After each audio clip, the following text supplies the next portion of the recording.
Hey guys, how's it going? Welcome to a video. It's been a while, so sorry about that. I had imposter syndrome like real bad because all these beautiful people wanted to see what I could do and consequently couldn't do anything. Brain's a funny thing, isn't it? So hi, welcome to all these beautiful new people. Feel free to introduce yourselves down below. Let me know what's happening, how's everything going, and where you're from, because super curious. And also bonus points if anyone sent you. Let me know who they are so I can go and give them a lovely big internet hug, because I am so glad that you're here and can join me. Anyway, let's get into it. So, it's been a while. Let's just like skim right over that fact. I want to talk about this book right here because I was told that it was going to be amazing, and it was. It was amazing. And I feel the need to share that with you guys because you guys are amazing. This book is amazing. I feel like you would get on. So first of all, let me just show you. Ugh. Like, look at this bad boy. It is all pens. I'm trying to show you some less explicit stuff. But yeah, it is just, look at this. I can't show you. Look at this. It's gorgeous. It's freaking gorgeous. Sorry. So I wanted to tell you a little bit about why I love it. I first came across this book when I was watching Emily from Possibly Literate's videos. Now, she featured this video like ages ago, but recently I think she's put it in her like top books of 2017, and like the glimpses that I saw of it, I was just like, I have to check this out. So I went and made sure that it was in my local library. Consequently went to check it out. Now, I went for a bit of a drive to my library and I checked it out while we were moving. So, which is possibly not the best idea, but you know, like some things, it just happens, you know? So I was like reading this book in amongst all the boxes, and it was a lot, and I just could not put this book down, guys. It was just amazing. I mean, okay, so let me tell you what it's about. So this book is about Karen. She imagines herself as a werewolf. She's about 10 years old. She's living in Chicago in the 1960s. We're told this story from her perspective, and she is just a darling. It's a really interesting mix because she is exposed to a lot of things. She's in a pretty rough side of town. She is very cluey about what's going on. She knows what all the dark corridors and what's happening in the alleys. But it's with this beautiful innocence that is just like, you just want to hug her, man. You just want to hug her. Okay, and then the other half of this book is about Unka. She is the neighbor who lives upstairs, and she, within the first kind of 5 pages, she is found dead in her apartment. And Karen wants to investigate what's going on because basically it's been ruled as a suicide, and Karen is not really convinced that that's what's happened. This story is like a lot of things. It's a lot of things. It's Karen trying to solve this murder mystery, and it's also about Unka's kind of experience growing up through World War II and what she was exposed to, and all the really horrific things that happened to her, and it's kind of building up this picture of what her life is like and what's happened to her so that you can understand, presumably, what's going on. This author is insane. She is just Emil Ferris. She is just amazing, phenomenal. Like, you know, that I want to insert that Gaga gif of like amazing, wonderful, talented, show-stopping. She is just all of those things. This book is a debut novel for her, debut graphic novel. And what this lady can do with a ballpoint pen was just phenomenal. It was just phenomenal. And every single drawing is just a work of art in its own right.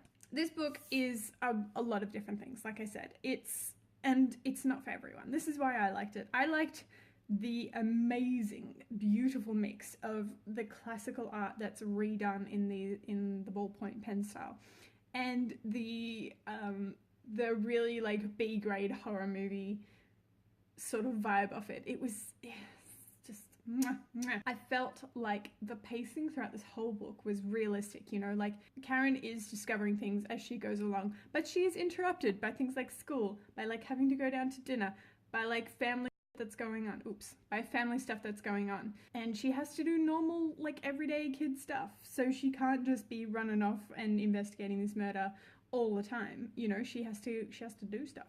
One of the really interesting things about this book as like a format is how inventive the format is. Like, this book that you're reading is basically Karen's notebook. This book feels like a stream of consciousness. It's as she's discovering it, it's as she's thinking about it.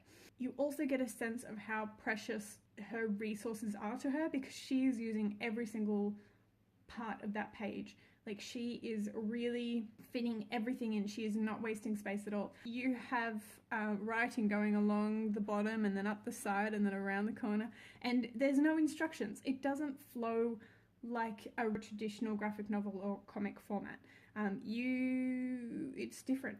It's very different and it's very unique, and I love it. Just the imagination and pure creativity that Emil Ferris injects into this is just amazing. Like, I love how Karen sees herself as a werewolf, and it's almost like a response to the bullying that she's experiencing at school because of her ethnicity and the part of town that she lives in, this kind of socioeconomic status, what her older brother is getting up to and the reputation he has.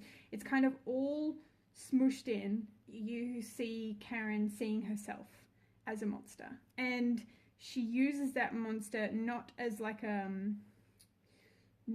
pity, but more of like an armor. You know, she wears it. She's just like, I want to be a complete monster, because monsters don't die. Monsters can tear people apart. You know, they are strong and almost invincible. Some things you should probably know about this book going in. Look, trigger warnings for sexual violence, illness, and all the nasty things, because this is at heart a graphic novel about a murder / suicide. So, as you can expect, there's a lot of really horrific things. It also goes into Unka's experience during World War II. So, as you can imagine, some pretty nasty stuff happening over there as well. The target audience for this, even though it's told by a 10-year-old girl, this is adult. This is adult. It has very explicit content. And very graphic content, and you know, funny haha pun, but really, guys, there's a lot of boobs, there's a lot of sex, so it's really full on. And I definitely wouldn't be flicking through it on public transport in case people were like watching over my shoulder. But it's beautiful. It's so beautiful. It's just, I can't get over this book, man. It's just so pretty. The main thing you want to know about this book is that you have to work for it. Like, there are no instructions, guys. It's a new style. It's a unique style. There's a lot of meat to this book, and it doesn't make any apologies for that. You have to spend your time with it. This is going to be a really good book for people who are fans of book like S by J.J. Abrams, really kind of discovering and uncovering the book. You as a reader discovering what's going on, and like physically with your hands trying to work out how to read this book, how to get the story.